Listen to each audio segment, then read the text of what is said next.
सरफरोशी की तमन्ना अब हमारे दिल में है।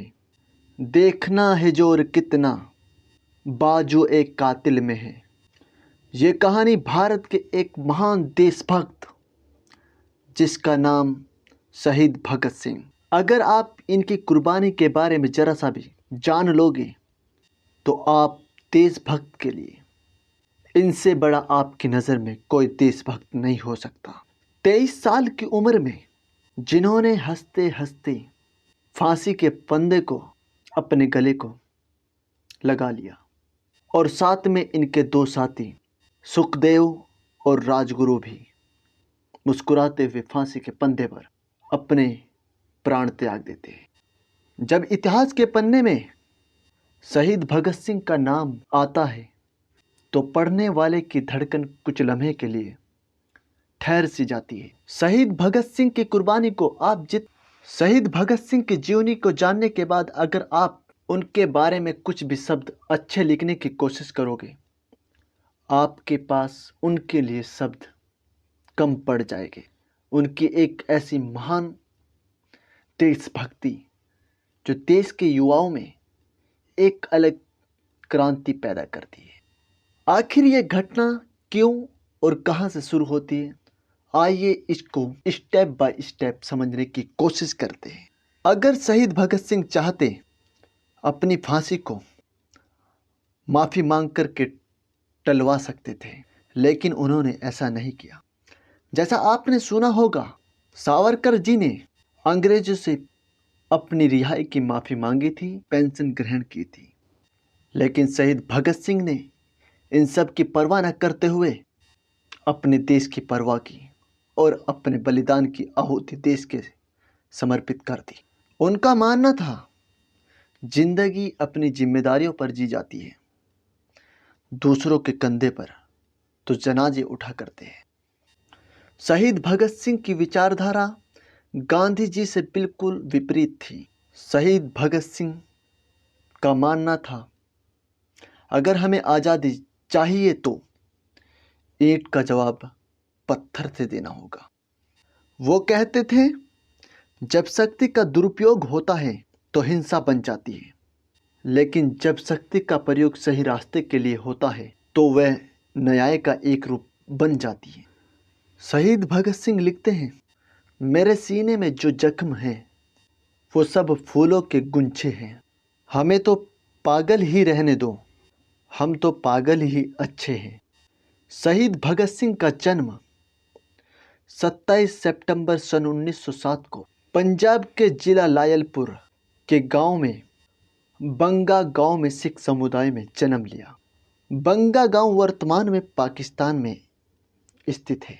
जब शहीद भगत सिंह का जन्म हुआ, उनके पिता सरदार किशन सिंह और उनके दो चाचा अंग्रेजों के खिलाफ संघर्ष करते हुए वे जेल में बंद थे। भगत सिंह की पढ़ाई भगत सिंह लाहौर के अंग्रेजी स्कूल को न जाकर के बल्कि दयानंद वैदिक स्कूल में जाना स्वीकार किया। उनका मानना था जिन अंग्रेजों ने हमारे देश पर अधिकार जमा रखा है अपना, तो फिर मैं ब्रिटिश सरकार की शिक्षा कैसे ग्रहण कर सकता हूँ।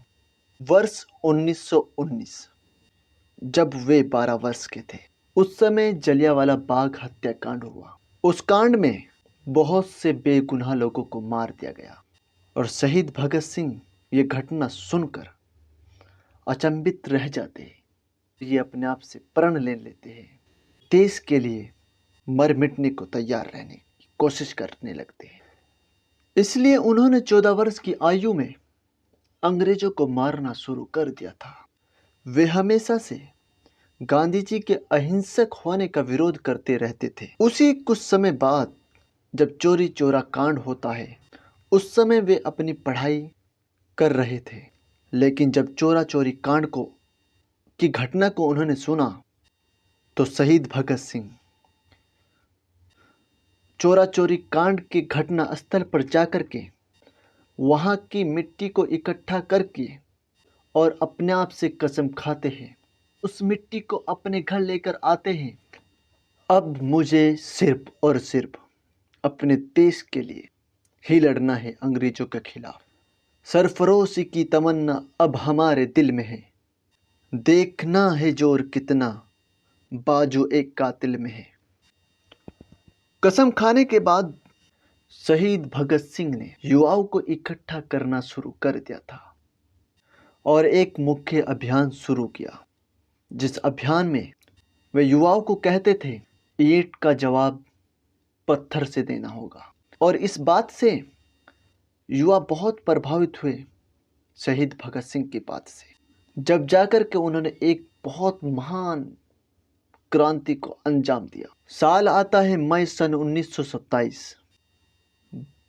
ब्रिटिश हुकूमत भगत सिंह को अपनी हिरासत में लेती है और उन पर आरोप लगाती है लाहौर बम ब्लास्ट में वो शामिल थे, लेकिन गुनाह न साबित होकर वे 5 हफ्तों के बाद वे रिहाई उनको मिल जाती है। इसी के कुछ समय के बाद ब्रिटिश सरकार मजदूरों के लिए एक बहुत बड़ा कानून लाना चाहती थी, क्योंकि अंग्रेजी हुकूमत को भारतीय मजदूरों और भारतीय व्यक्तियों के परेशानियों से कोई लेना देना नहीं था। वो सिर्फ अपना फायदा लेना चाहते थे।